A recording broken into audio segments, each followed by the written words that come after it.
महापुराने मराठवाड्याला विळखा घातलाय। मराठवाड्यातल्या प्रत्येक जिल्ह्यामध्ये मोठ्या प्रमाणात नुकसान झाल्याचं आपल्याला पाहायला मिळते। आता आपण आहोत लातूर जिल्ह्यात, लातूरच्या काडगाव आणि तांदळवाडी शिवारात।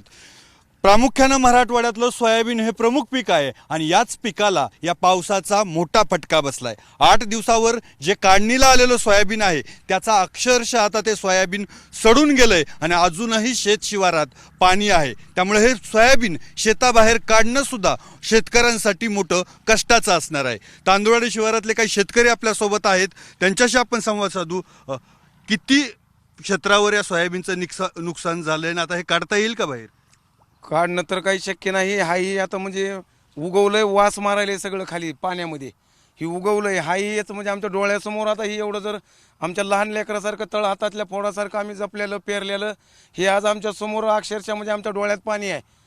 ही निसर्गाच्या पाण्यानं तर समजा कहरच केला, पण आज आमच्या लेकरं बाळ उपाशी मारणार आहेत ह्याचं सुद्धा आमच्या डोळ्यात पाणी आहे। आज घडीला आज हे काढणं सुद्धा अवघड आहे, इथं कुणी काढाय सुद्धा येणार नाही। आम्हाला सुद्धा समजा गुडघे इतकाले पाय चाललेत पाण्यामध्ये, त्याच्यामुळं काढणं काही शक्यच नाही आज। तुमचं किती शेती, तुम्हाला किती एकर सोयाबीन होतं आणि कशी स्थिती आता सगळीकडे? 5 एकर शेती आहे। 5 एकर मधलं 4 एकर तर नुसते असल्या पाण्यामध्ये अशी कंडिशन झाली आहे। बघा आता ही काय करायचं आता हे शेतकऱ्यांना? सगळं हाताशी आलेलं सगळं वाहून गेले, आमचं काहीच राहिलं नाही। आमच्याकडे आज रोजी 1 रुपया सुद्धा शिल्लक नाही। दिवाळीचा सण खरं तर तोंडावर आलाय, सोयाबीनच प्रमुख पीक द्यायचं पीक आहे। काय करायचं आता? आमची सरकारकडे एकच मागणी घ्यायला तात्काळ मदत करावी, तरच आमची दिवाळी होईल, नाही तर दिवाळी सुद्धा होणार नाही आमच्या लेकरा बाळाची। किती लेकरं बाळ आहेत? 2 मुली 1 मुलगा आहे। इतकी भीषण कंडिशन आहे आमची।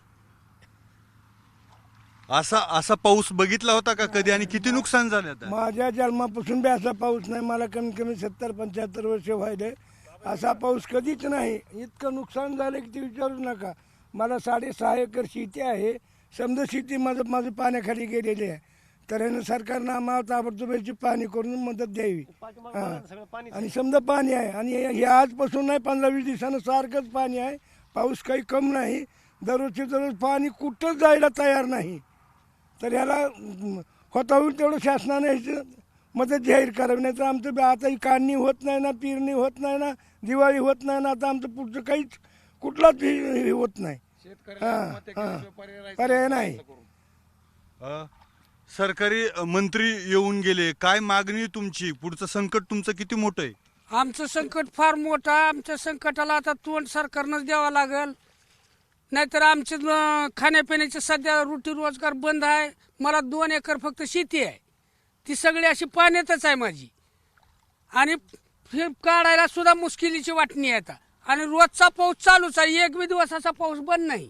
पाणी आता जमिनीत मुरानं झालं, पाणी जमिनीत मुरणं गेलं, पाणी असं सतत व्हायला चालू आहे आणि सासून बसलेलं पाणी आहे। ह्याच्यात काही आता पर्याय व्यवस्था आमची काही राहिलेलीच नाही। आता ही सोयाबीन उगवण्याच्या मार्गावर सगळं चालू आहे आमचं। 25% उगवलंय आणि 10% उगवायचं राहिले। एकंदरच सोयाबीन उत्पादक शेतकऱ्यांची ही स्थिती आहे। खरं तर खरीपाचं सोयाबीन हे प्रमुख पीक आहे, पैसे देणारं पीक आहे। दिवाळीचा सण तोंडावर आहे, आता हे शेतातलं चिखलातलं पाण्यातलं सोयाबीन कसं काढायचं हा प्रश्न आहे, आणि पुढची रब्बीची पेरणी कशी करणार हा देखील मोठा प्रश्न आहे। त्यामुळं सरकारनं तात्काळ मदत करावी अशी मागणी शेतकरी करतात। कॅमेरामॅन धनंजय दारुंडेसह अप्पासाहेब शेळके, एबीपी माझा, लातूर, तांदुळवाडी। एबीपी माझा, उघडा डोळे बघा नीट।